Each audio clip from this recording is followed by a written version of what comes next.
Assalamualaikum warahmatullahi wabarakatuh. Selamat datang di Dan Channel. Cerita malam ini datang dari sebuah bangunan tua yang menyimpan kutukan. Tapi sebelum itu, jangan lupa untuk subscribe, like, dan nyalain loncengnya. Karena di sini, kamu akan dengar kisah-kisah horor paling gelap dan paling menyeramkan. Ini dia, misteri pabrik angker, teror mesin yang tak pernah mati. Siap-siap, karena yang ini bukan cerita biasa. Pabrik tekstil, Karya Jaya, di ujung Cibatu itu dulunya simbol kemajuan. Tapi setelah malam berdarah tahun 2003, pabrik itu ditutup secara misterius. 5 pekerja ditemukan tak bernyawa.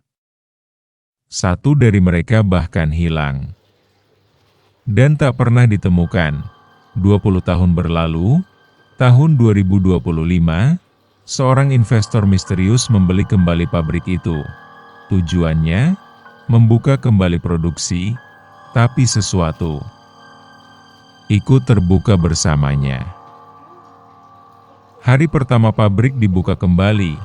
Di situ ada Pak Surya sebagai manajer baru, Andi sebagai satpam lama, Bowo sebagai operator mesin, Fajar sebagai teknisi listrik, Bu Ratmi pemilik warung di depan pabrik.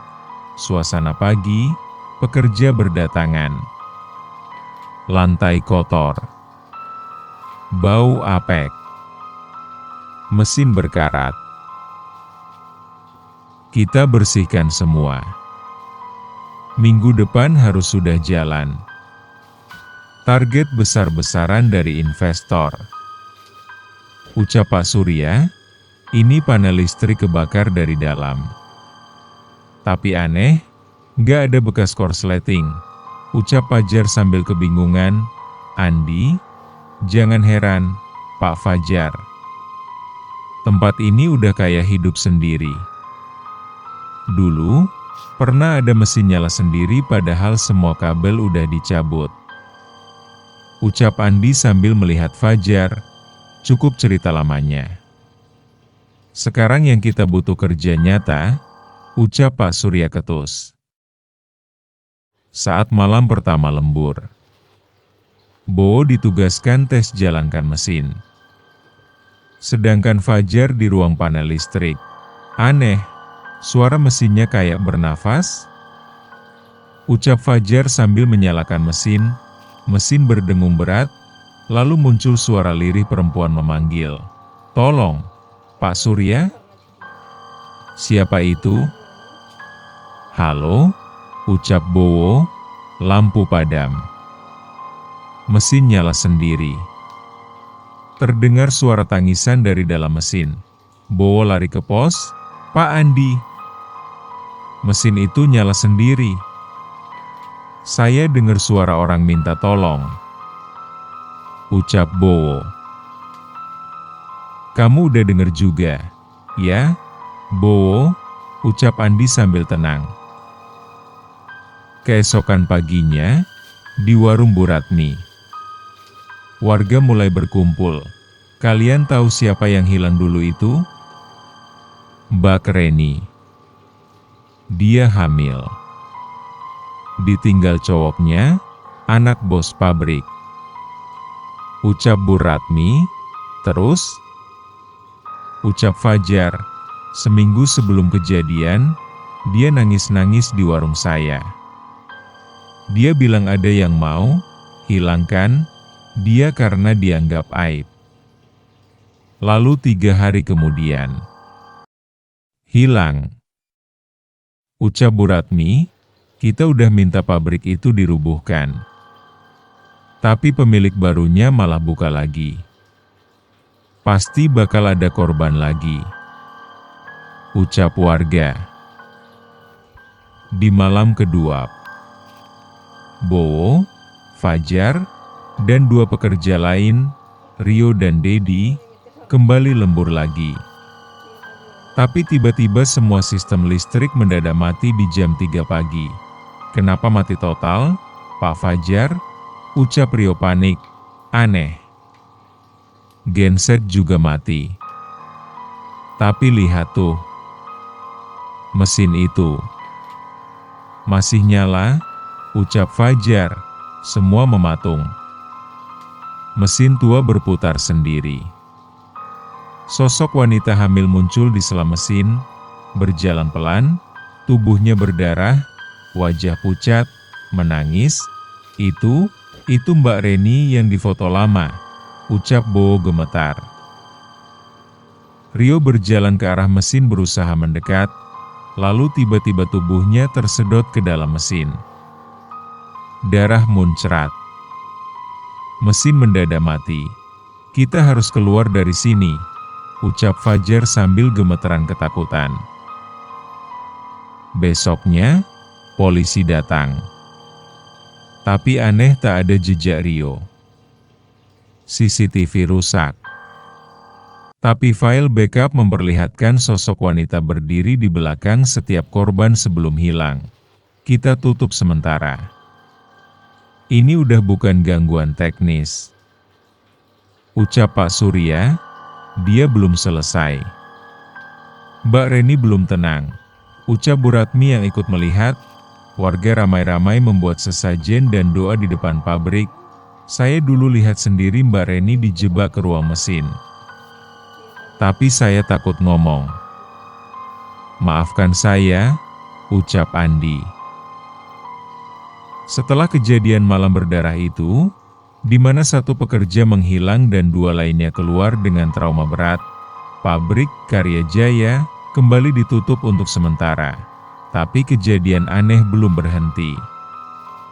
Bahkan, justru mulai menjalar ke warga sekitar.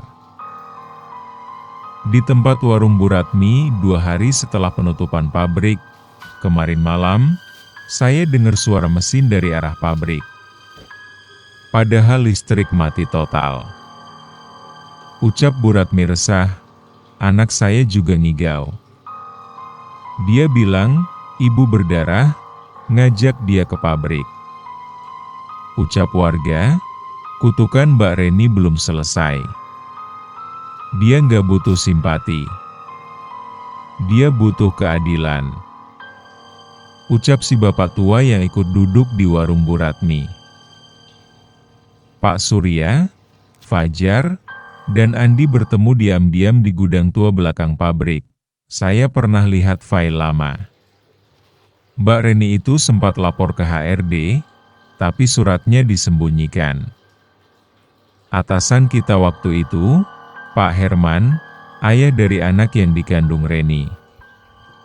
Ucap Andi dengan serius, berarti yang menghilangkan Mbak Reni kemungkinan besar dia sendiri. Ucap Fajar, Pak Herman.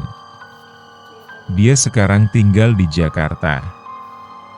Tapi anehnya, 2 minggu lalu, dia meninggal jatuh dari tangga. Malam Jumat. Ucap Pak Surya. Berarti satu-satu. Semua yang terlibat mulai tumbang. Ucap Andi tegang. Di dalam rumah Pak Surya lampu kedip-kedip, lalu mati total. Terdengar suara bayi menangis pelan. Siapa di sana? Ucap Pak Surya panik. Suara langkah kaki dari dapur. Ia buka pintu pelan-pelan, terlihat sosok wanita berdarah berdiri membawa boneka robek. Kau ikut membungkamku. Sekarang dengar tangisku, ucap sosok wanita. Pak Surya jatuh tersungkur. Lampu menyala. Ia pingsan. Saat sadar, tubuhnya sudah di depan pabrik dengan surat tua dalam genggamannya. Surat pengakuan Reni. Besoknya, warga dan tokoh adat berkumpul. Mereka mengadakan ritual segel dan pembebasan roh. Surat asli pengakuan Reni dibakar dan dikubur di bawah fondasi mesin utama, bersama sesajen dan doa, bukan roh jahat, tapi roh yang menuntut kebenaran. Mbak Reni bukan minta tumbal. Dia cuma minta didengar, ucap Bu Ratmi sambil berkaca-kaca. Sejak saat itu, tidak ada lagi penampakan. Tidak ada lagi suara mesin, tapi warga tetap menjauhi pabrik itu, karena mereka tahu, meski keadilan sudah ditegakkan, tempat itu akan selalu menjadi pengingat, bahwa ketidakadilan yang dikubur, akan selalu mencari jalan untuk kembali. Selesai. Cerita ini adalah pengingat, bahwa tidak semua tempat kerja itu aman. Kadang, bukan cuma mesin yang hidup di dalamnya. Jika kamu suka cerita ini, jangan lupa subscribe, like, dan tulis pendapatmu di komentar. Apakah kamu pernah bekerja di tempat yang menyimpan kisah gelap juga? Sampai jumpa di cerita berikutnya.